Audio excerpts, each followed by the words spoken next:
The ad campaigns have changed a bit.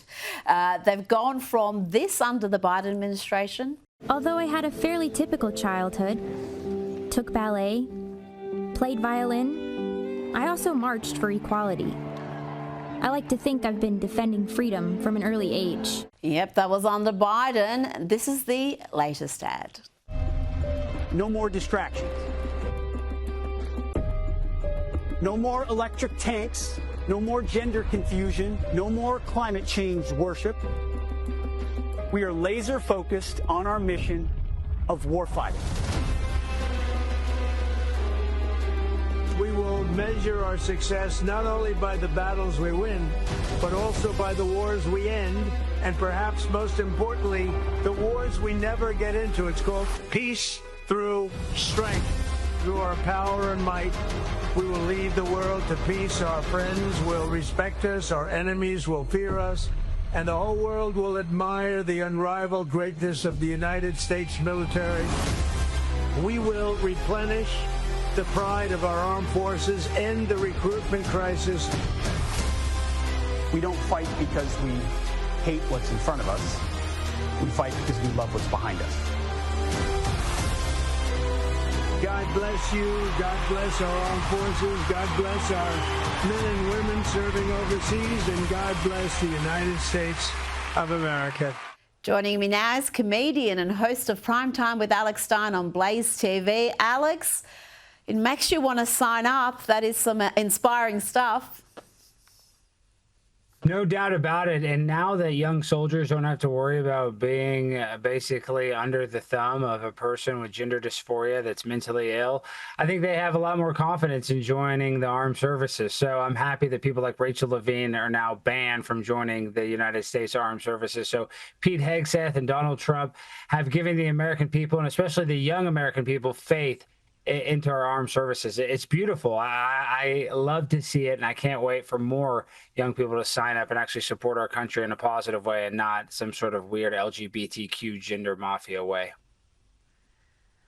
Well, talking about LGBTQIA community, you've really been embraced by that community. It is Pride Month. Let's just have a look at how you've been embraced.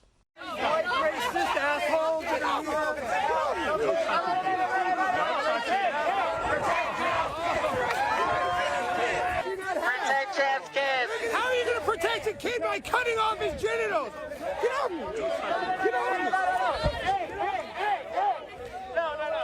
No. Look at this. I should kill myself. You think I should kill myself? Nobody will love you. I hope you live forever. I'm sorry that you want me to kill myself. Alex, they don't seem to like you.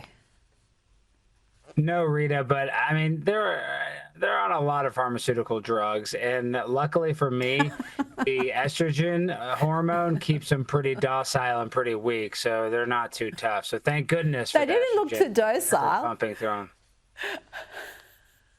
They didn't look so docile when they were pouring water. I hope it was water on you and coming after you. It must be frightening. I know you joke about it, but we've got a bunch of people all worked up coming at you. You must fear for your safety occasionally. But I want to ask you about CNN. They had some disturbing news to impart to their viewers. Plus 8-point advantage for the Republican Party. How is that possible, Democrats? How is that possible after all the recession fears, after the stock market's been doing all of this, after all the tariffs that Americans are against, and Republicans still hold an 8-point lead on the economy? Are you kidding me? This is new CNN polling. Yes. How is that, when we look for trends, how is that trending with other data that you're pulling in? Yeah, if it was just this one CNN poll, that would be one thing. But take a look at Reuters Ipsos. What do we see here? Party with a better economic plan. Well, in May of 2024, just before Donald Trump was reelected president, Republicans had a 9-point advantage. Look at where we are now in May of 2025. The advantage actually went up by 3 points. Now Republicans have a 12-point advantage when it comes to the party with a better economic plan. Alex, they just can't understand why their own polling is showing Trump winning on the economy. Yeah, it's really not a hard equation to figure out. And if you really just look at our economy now, The fact that people actually have some faith that they can actually go work and that industries are coming back here in America, it just creates so much of a better lifestyle for the American people. And, you know, when it comes to the polling, though, of course, these Democrats are now changing. I mean, nobody predicted Donald Trump to win in a landslide. So it just tells you that even though the mainstream media is going to tell you that the liberals are in charge and everybody loves, you know, Kamala Harris and progressiveness, that's not the case. There's been a major shift, and it's really in the conservatives' favor right now. Well, those figures on who's best for the economy are just overwhelmingly leaning Donald Trump's way. And he's had some good data recently. Inflation is down, real wages are up, and the tariffs haven't been the disaster that we were told they were going to be. Just tell me how that's seen in the US right now, particularly the tariff policy, because obviously around the world we're very concerned about the tariffs. Well, of course, Rita, and I try to talk to people that are in industries here in America, and the car business isn't hurting that bad. But you know where I've heard is hurting so far is Las Vegas. They've lost a little bit of their international travelers. And so they said, I swear, Rita, that's what they said. They said Las Vegas is down a little bit right now. But other than that, the economy is pretty good. And if Las Vegas is down, it's probably better for society, if you ask me. Well, we've got some more good news with a big drop in fentanyl crossing the border. Washington Post calls it mysterious, this drop. But I don't think, Alex, it is all that mysterious, and it's certainly going to save many, many lives. Rita, doesn't it make you sick how they can just pretend to be so naive? I mean, just the fact that Donald Trump was able to shut down the border in one day and make our country infinitely more safe when it comes to all of the drugs and fentanyl, and not only fentanyl, cocaine, methamphetamines, all kinds of drugs that are being, just taken into our country by coyotes. So this is not a hard problem to solve, and Donald Trump basically solved it. And for them to try to placate it like it's some sort of mystery, it just shows you how dumb the mainstream media really is. And no offense, the people at Sky News are great. They are not so much.